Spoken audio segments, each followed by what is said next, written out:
देख रहे हैं दिल्ली से देहरादून तक के नए रास्ते की जानकारी, तो ये रील है आपके लिए। इसमें मैं आपको बताऊंगा टोटल दूरी, टोटल टोल और कितना समय आपको इसमें लगेगा। तो ये है आपका एंट्रेंस पॉइंट जो कि गीता कॉलोनी ईस्ट दिल्ली से चालू होता है। एलिवेटेड रोड है ये, इस पे हम एंटर कर चुके हैं और आप इसे कह सकते हैं कि ये फ़ेज़ 1 है जो कि 35 किलोमीटर तक है टोटल।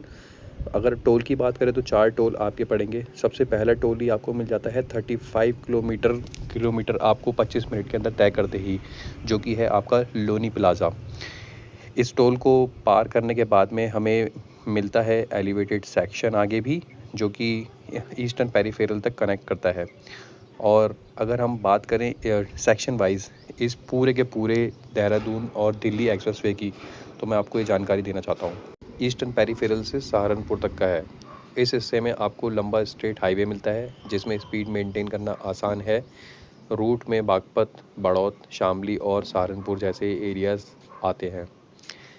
सेक्शन 3 सहारनपुर से देहरादून 120 किलोमीटर के करीब आपको मिलेगा ये स्ट्रेच। इसके अंदर आपको जैसे जैसे उत्तराखंड की तरफ बढ़ते हैं लैंडस्केप आपके और चेंजेस दिखाई देना चालू हो जाते हैं। ग्रीन एरिया आपको दिखाई देने लग जाता है, हिल्स का फील आपका आना चालू हो जाता है।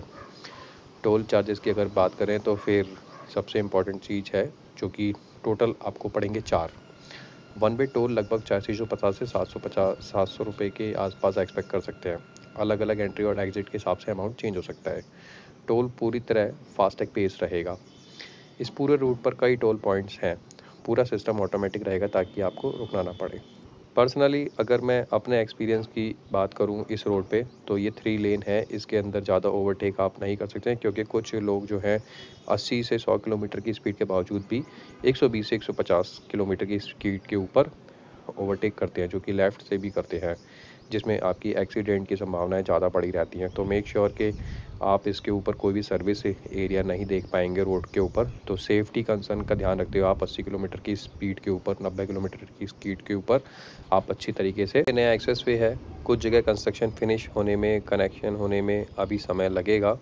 रेस्ट एरियाज़ और फैसिलिटीज़ की अगर बात करें तो एक्सप्रेसवे पर रेस्ट एरियाज़ हैं बट अभी भी वो अंडर कंस्ट्रक्शन है।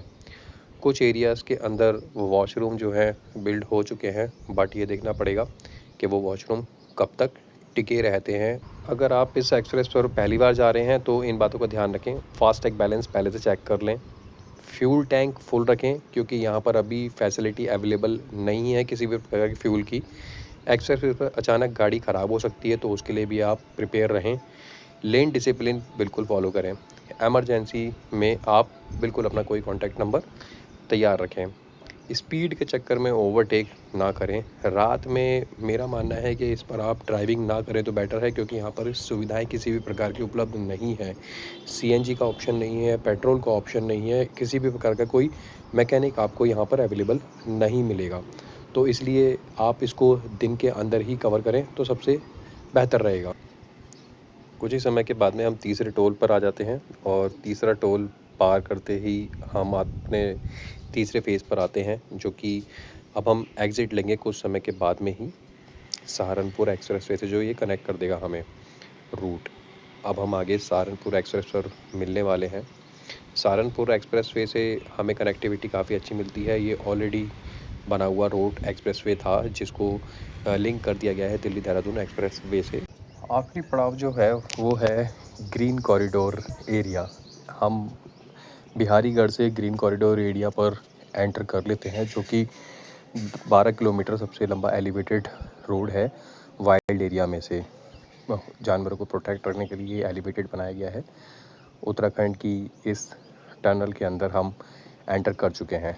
अगर आपको ये जानकारी यूज़फुल लगी हो, वीडियो को लाइक करें, चैनल को सब्सक्राइब करें, कमेंट करें और अपने रिव्यू दें। बाकी और कौन सा आप रूट जानना चाहते हैं।